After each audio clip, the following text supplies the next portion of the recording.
the trees? Don't the moon pull the tide?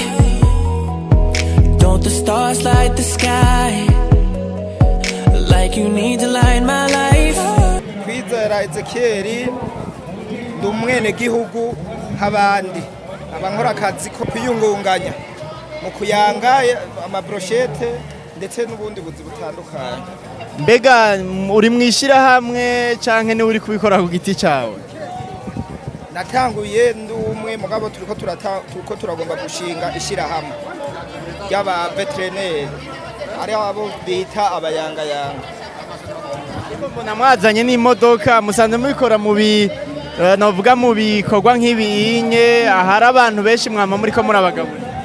Nibyo turiko turashaka ko twarinze dukora uko aha n'umugira neza yavuze ati reka dukoreshe ubushakashatsi turabe yuko turonka akantu buryo badutumye ko nk'ahantu kuyanga dushobora kugenda bitaturinze kutugora. Mbega ko mbona mwebwe muriko ubunye muriko mugaburira abantu brochette nta kindi muzibaha zonyene? N'ibitoki birahari nuko batari bwabishikane mbwa birahari. Nabyo nyene birahari, uburobe abagomba uburobe burahari.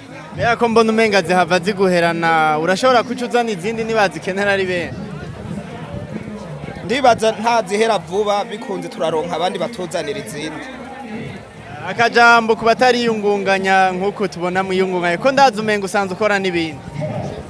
Akajambo nobwira abantu mu gukora uko na leta mvyeyi itubwira gukora dutegerezwa gukora mu nzira zarizo zose twiteza imbere niyo mpamvu rero natwe mubona turiko turakora ikintu nyamukuru nuko atakunena akazi kose kagoshwa kukwinjiriza ukaronka amahera y'irasi yo kitunga utegerezwa kugakora.